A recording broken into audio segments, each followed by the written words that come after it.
20 आणि 21 तारखेच्या आसपास 19, 20, 21 तारखेच्या आसपास बऱ्याचशा ठिकाणी लग्नाचा माहोल सध्या महाराष्ट्रामध्ये चालू आहे।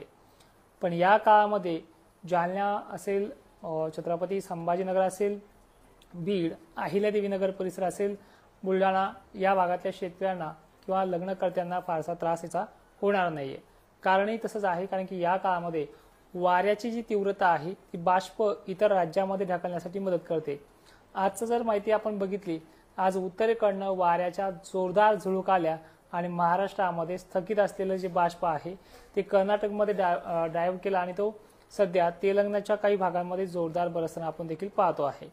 याच टायमिंगला जे बाष्प उत्तरेकडनं आलं त्याच वेळेस एमपी पर्यंत वाऱ्याची जी गती आहे ती काही ठिकाणी कमी राहिली। त्यामुळे एमपीच्या काही प्रमुख शहरांना, इंदोर पासून उत्तरेकडील सर्व भागांना आज विजांच्या कडकडाटामध्ये सध्या पाऊस चालू आहे। महाराष्ट्रातलं वातावरण हे उद्या 18 एप्रिलला आणखीन पोषक परिस्थितीमध्ये राहणार आहे। कारणही तसंच आहे। आज दिवसभर ज्या ज्या ठिकाणी वारे जोराने वाहिलेत, लक्षात घ्या, आज ज्या ज्या ठिकाणी वारे जोराने वाहिलेत त्याच ठिकाणी उद्या 18 एप्रिल रोजी वातावरण हे सक्रिय होणार आहे। पावसाची जर तीव्रता तुम्हाला सांगितली, प्रत्येक व्हिडिओमध्ये 30 आहे, 11 ते 12% म्हणजे फारशी मोठी नाही। एखादोन ठिकाणी स्थानिक वातावरणाच्या सरी कोसळू शकतात किंवा एखादोन ठिकाणी बाष्पकणांची जाडी 80 मायक्रॉनच्या पार झाल्यामुळे थोडी मोठी सर कोसळू शकते।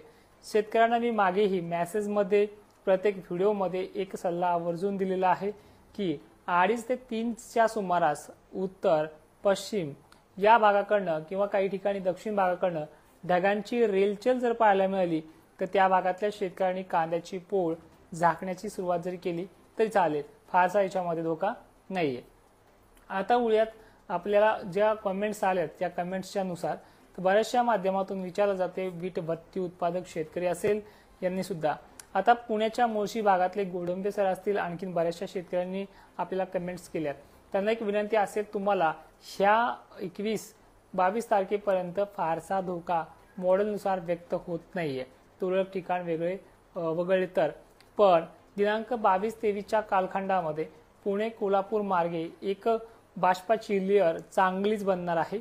अरबी समुद्रामार्गे ती लेअर महाराष्ट्रात प्रवेश करण्याचा अंदाज आहे। पण सध्या मॉडेलनुसार त्याची जी कंडिशन आहे ती बेळगाव पर्यंत, निपाणी, कोल्हापूरच्या दक्षिण भागापर्यंत मजल मारताना आपल्याला मॉडेलनुसार ती व्यक्त होताना दिसते। त्यामुळे काळजी करण्याचं कारण सध्या नाहीये। पण उद्याची 18 तारीख ही महाराष्ट्रातल्या प्रमुख भागामध्ये हलक्या सरी कोसळू शकतात, त्याचा आपण आता आढावा घेऊया। इथे मध्य महाराष्ट्र, सांगली, सोलापूर, कोल्हापूर इथे पाऊस फारसा मॉडेलनुसार व्यक्त होत नाहीये, पण आभाळ मात्र उद्याच्या दिवस जास्त प्रमाणात राहील। मराठवाड्यातल्या आणि विदर्भातल्या सर्व जिल्ह्यांना उद्या वातावरण 16 तारखेपेक्षा थोडं जास्त राहणार आहे। इथे धुरकट वातावरणाचा प्रादुर्भाव जास्त राहील, म्हणजे धुळीची जी लेअर आहे, कोरड्या आणि ओल्या धुळीची लेअर ही जास्त प्रमाणात राहील। उद्या वातावरणाचा जो प्रादुर्भाव आहे मागील 4 ते 5 दिवसापेक्षा अधिक राहील। 18 तारीख ही वातावरणाच्या बाबतीत बऱ्यापैकी आहे। पोषक परिस्थिती जर आपण पाहिली तर नांदेड जिल्हा, लातूरचा तुरळक भाग, धाराशिवचा मोजका भाग, सोलापूरचा मोजका भाग, पुणेचा तुरळक भाग, नाशिकचा अगदी तुरळक भाग, छत्रपती संभाजीनगरचा देखील तुरळक भाग, बुलढाणा लोणारचा तुरळक भाग, इकडे जालन्याचा सुद्धा मंठा वगैरे वाटरू भाग जो आहे तो मोजक्या स्वरूपामध्ये राहू शकतो। त्यानंतर वाशिम, हिंगोलीचा तुरळक भाग, अशा प्रकारची उद्याची कंडिशन आहे। पण ढगांची जी व्याप्ती आहे ती 60 ते 70% क्लाउड कव्हरिंग एरियानुसार ही व्याप्ती राहू शकते।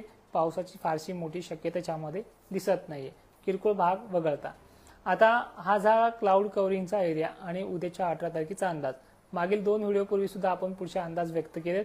आता आपण मान्सूनच्या बाबतीमध्ये पेरणीपूर्वी आणि पेरणीनंतर शेतकऱ्यांचे सातत्याने कॉल्स आलेले आहेत, त्याबद्दल थोडंसं बोलूया। बऱ्याचशा माध्यमातून आपल्याला 104 ते 105% पावसाची सरासरी ओलांडण ही अशी माहिती मिळाली आहे। पाऊस तेवढा होणार देखील आहे। पण मित्रांनो, जून आणि जुलैची जर कंडिशन आपण जर पाहिली तर ती सरासरी आताच्या 10 वर्षाच्या रेकॉर्डमध्ये तरी फारशा प्रमाणात मोडली नाही। तिथे अवकाळी पावसाचा एक पॉइंट ऑफ व्ह्यू ठरू शकतो।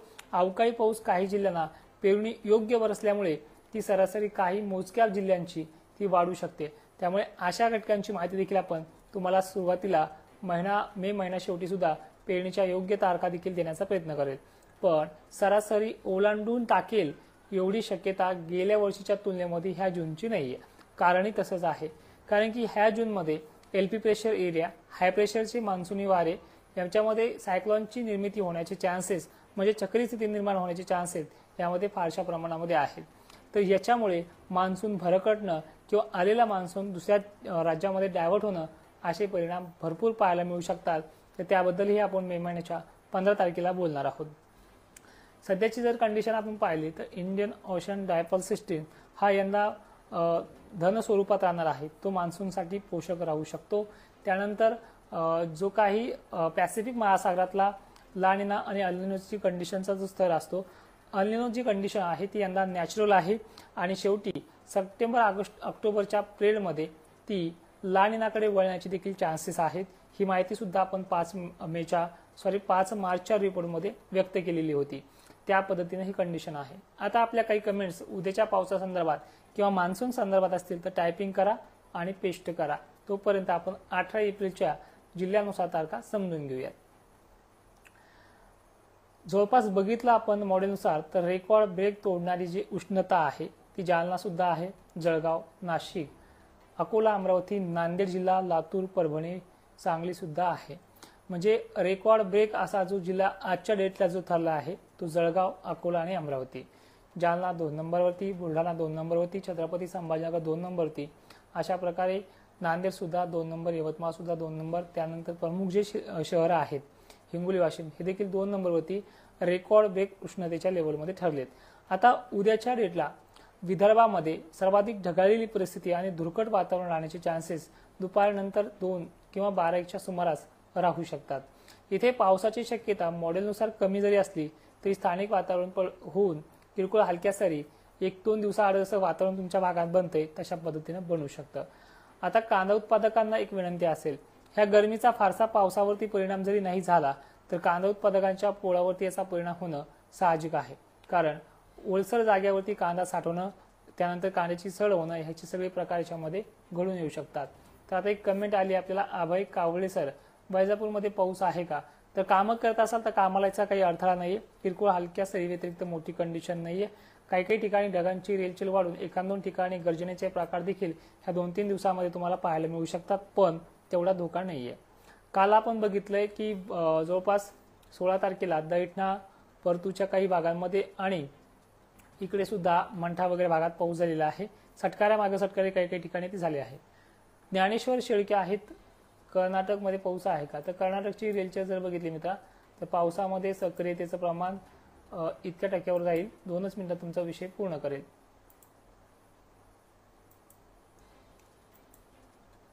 कर्नाटकच्या हुबळी भागामध्ये 19 तारखेला काही मोजक्या ठिकाणी पाऊस असेल. 20 तारीख देखील कर्नाटकसाठी आहे. त्यानंतर कर्नाटकसाठी सगळ्यात पोषक परिस्थिती ठरणारी तारीख आहे आणि फिक्स पाऊस येणारी कंडिशन जी आहे शेळके सर ती 21 तारीख आहे. त्यानंतर 22 तारीख सुद्धा राहणार आहे कोल्हापूरपर्यंत बदल आणि 23 तारीख सुद्धा कोल्हापूरला पोषक ठरणारी आहे. ठीक आहे. सध्या जयदीप तांबे सर, उद्या वातावरण खराब होईल, पाऊस मोजक्या ठिकाणी राहील तुमच्या भागामध्ये सुद्धा. तर मित्रांनो लाईव्हला फारसा काही मोठा विषय नाहीये. वातावरण सध्या बनलेला आहे पण तो तितक्या प्रमाणे टिकत नाहीये, त्यामुळे फारसा हवामानाबद्दल बोलण्यासाठी एवढं काहीही नाहीये. पण आपले कमेंट्स जर पुढील वातावरण संदर्भात, मे संदर्भात, जून संदर्भात असतील तर बोलू शकता. सध्या वातावरण बनणार आहे, 1-2 ठिकाणी ते पडणारे आहे. शेतकऱ्यांच्या कामाला त्यामध्ये काही अडथळा नाहीये. त्यामुळे जे कामं करत असाल ते निरंतर चालू ठेवा, हा पहिल्या दिवसापासून शब्द आहे. आणि राज्यामध्ये वातावरण सक्रिय राहणं, पाऊस पडणं हे रोज घडत आहे. बऱ्याच ठिकाणी तो हलका मध्यम पाऊस पडतो देखील आहे. आपण काय तिथे जायला बघून जात नाहीये, पण ज्यांच्या व्हिडिओच्या माध्यमातून आपल्यापर्यंत ते रिपोर्ट्स येत आहेत त्यानुसार आपण हे भाष्य देखील करतो आहे. सध्या गरमीची लेवल अरबी समुद्राच्या बाष्पामुळे खूप वाढलेली देखील आहे. शेतकऱ्यांचा फारसा त्रास होतो देखील आहे. उन्हाची तीव्रता कमीत कमी एवढा महिना तरी कमी होणार नाहीये. पुढील महिन्यामध्ये ऊन कमी होणार, उन्हाची तीव्रता कमी होणार नाहीये. पण मोसमी वारे किंवा मे महिन्यामध्ये आपण म्हणतोय वारे बी पेरणी करतायत, त्या वाऱ्यामुळे उन्हाची तीव्रता आपल्याला कमी जाणवू लागेल. ती वारे देखील येणाऱ्या मे महिन्यातल्या 12 ते 13 तारखेला सारखे वाहतील आणि त्याच वाऱ्यामुळे मान्सून येईल सुद्धा. नंतर सायक्लोन बनल्यामुळे तो भरकटेल सुद्धा, अशी सुद्धा अवस्था आहे. तर त्याबद्दलही आपण पुढच्या महिन्यामध्ये बोलणारच आहोत. तर कमेंट्स करा, कमेंट्सला उत्तर देण्याचा प्रयत्न करेल. आता हा 17, 18, 19 जो टप्पा होता, आज तुरळक ठिकाणी हलक्या सरी झाल्यात, मोठी कंडिशन नाही राहिली.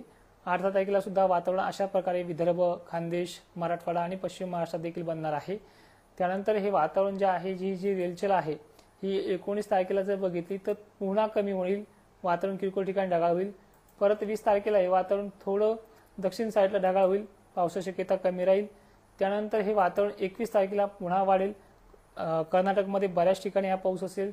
याचा थोडासा फटका कोल्हापूर वगैरे भागात देखील बसू शकतो, पण 21 तारखेपर्यंत याला वेटिंग आहे. 22 तारखेला वातावरण परत बाष्पयुक्त वाऱ्यामुळे पुन्हा बनेल. पुणे, मुर्शी वगैरे भागात तुरळक ठिकाणी पाऊस पडेल. वीट भट्टी उत्पादकांना या दिवशी थोडा अलर्ट राहावा लागणार आहे. 23 तारखेला वातावरणामध्ये आणखीन थोडा बदल होईल. ते वातावरण डायव्हर्ट होण्यासाठी हा दक्षिण महाराष्ट्राचा एरिया घेईल. इथे तुरळक ठिकाणी, नांदेड तुरळक ठिकाणी आणि नागपूरचा देखील भाग तुरळक ठिकाणी पावसाची शक्यता राहील. सध्या तरी 3-4 दिवस फारसा मोठा त्रास नाहीये, त्यामुळे शेतकऱ्यांनी बिनधास्त कामं करायची. येणाऱ्या काळाबद्दल देखील आपण उद्या लाईव्ह घेऊयात. काही कमेंट्स असतील तुमचे मान्सून संदर्भात ते देखील बोला. ज्ञानेश्वर शेळके, तुम्हाला 21 तारखेपासून पावसाचा त्रास होणार आहे. दिगंबर जलमकर सर, आपल्या भागाची माहिती घेण्यासाठी तालुका वगैरे टाकत चला. कोल्हापूर एरिया आणि कर्नाटक एरियाला पुढील काळामध्ये पावसाचं वातावरण हे मोठं बनणार आहे. एक केरळ मार्गे एक मोठी लेअर महाराष्ट्राकडे प्रवेश करते आहे. महाराष्ट्राच्या तुरळक भागात पण कर्नाटकच्या बऱ्याचशा भागात या वातावरणाचा आपल्याला फटका बसणार आहे. महेंद्र भोयर सर आहेत, नक्कीच. अक्षय धनपुत्र सर आहे, पुढील वातावरण कधी बनेल? तर बघा दादा, तुमचा एरिया जर सांगितलं तर त्या एरियानुसार वातावरण सांगेल. वातावरण हे कानेकोपरे घेते सध्या. पुन्हा एक वातावरण बनणार आहे, ते 20 तारखेनंतर म्हणजे 21 तारखेनंतर सक्रिय होणार आहे. तर मित्रांनो, लाईव्ह इथेच फिनिश करतोय. काही कमेंट्स असतील तर करा. बाबूराव जागृत सर आहेत, आपल्याला युट्यूबला देखील येत असतात आणि आपल्याला फेसबुक लाईव्हला देखील आलेत.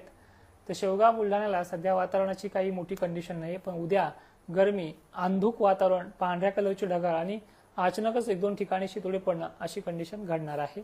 जास्त कॅपॅसिटी असलेला एरिया तो नाहीये. सगळ्यांनी आपल्या कमेंट टायपिंग करा आणि कमेंट टायपिंग झाल्याच्या नंतर त्या सेंड करा. कॉपी पण देखील करून ठेवा. मे महिन्यात गडगडाटीचं जे प्रमाण आहे ते वाढू शकतं, पण बीज पेरणी करणारं जे वारं आहे हे वारं देखील याच महिन्यात सुटणार आहे. यंदा मान्सून वेळेवर ते आहे, पण पडण्याची जी क्षमता आहे ती कमी राहील. पश्चिम महाराष्ट्रात बऱ्याच वेळेस असं होतंय, अहिल्यादेवीनगर, तुळजापूर, सांगली, सातारा, पुण्याचा भाग, नाशिकपर्यंतचा एरिया आणि छत्रपती संभाजीनगर देखील याच्यामध्ये मोडतोय. बीड, धाराशिवचा देखील बराचसा भाग याच्यामध्ये मोडतोय की मान्सून आला की वातावरण हे थंड होते. थंड झाल्यामुळे पाण्याच्या थेंबाची जाडी देखील कमी होते. यालाच म्हणतात आपल्या भागामध्ये ह्युमिडिटीची लेवल कमी जास्त होणं. याने काय होते, एका हाताने टाळी वाजत नाही तशा प्रकारे ही वातावरणाचा देखील दाब असतो. गरमीची लेवल कमी झाली की पाण्याचा जो थेंबाची जाडी असते ती कमी होते, त्याला ह्युमिडिटी नावाचा प्रकार म्हणतो. मान्सूनच्या याच सीझनमध्ये जूनमध्ये सुद्धा असे प्रकार नेहमी घडत आलेत. त्यामुळे जून आणि जुलैचे वातावरण जे आहे तो थोडं मान्सूनच्या बाबतीत थंड राहते आणि याच काळामध्ये कोकण किनारपट्टीमध्ये बरा पडतोय, पण नंतर मुंबईच्या आणि बऱ्याचशा भागात बरा झाला की महाराष्ट्राच्या पावसाचा जोर जरा कमी ओसरतो आणि तिकडे वातावरण जे शांत झालं तर इकडे ह्युमिडिटीची लेवल एलपी प्रेशर एरिया सक्रिय झाल्यामुळे पुन्हा पाऊस पडतो. असं जून महिन्यामध्ये सातत्याने घडतंय. पण बऱ्याचशा भागांमध्ये असं झालंय की पेरण्या केल्याच्या नंतर दांडी जो मारतोय मान्सून, तो मान्सून अस्थिर असतो. त्यामुळे यंदा पेरण्याचं जे गडबड आहे ते आपल्याला आपल्या लाईव्हच्या माध्यमातून थोडा वेळ काढून किंवा जी पद्धत आहे आपली पेरण्याची थोडी आपल्याला बदलावी लागणार आहे. कधी काय होते, आपण शेजाऱ्याचा पाजाऱ्याचा पेरणी केली बघितली आणि तोही फसतो आणि आपणही फसतो. पण मान्सूनचा जो आढावा आहे, मान्सून किती स्थिर आहे, मान्सून किती घाईमध्ये आहे किंवा मान्सून मदत दडी मारणार का, या सगळ्याचा आढावा याच फेसबुकच्या पेजवरून आपण लाईव्ह घेत राहणार आहोत. तर आपली तोपर्यंत आपली ओळख वाढवावी म्हणून कमेंट्स, लाईक्स आणि आपल्या भागामध्ये हा लाईव्ह शेअर करणं हे काम सातत्याने चालू ठेवा आणि आपल्या भागातल्या शेतकऱ्यांना ह्या पेजवरती कनेक्ट करण्याचा प्रयत्न करा.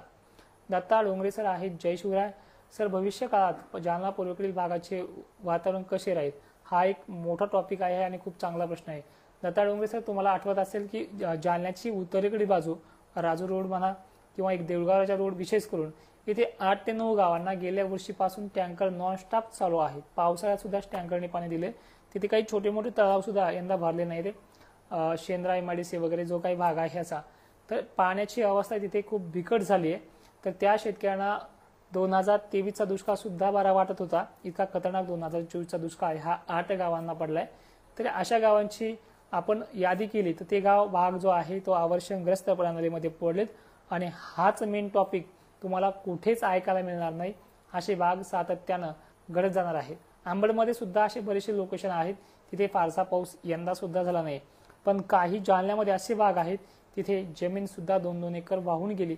तर अशा भागांसाठी आपण जूनमध्ये सुद्धा अशाच प्रकारे कार्यक्रम घेऊन त्या भागामध्ये काय फरक करावा लागेल ते देखील आपण पाहणार आहोतच.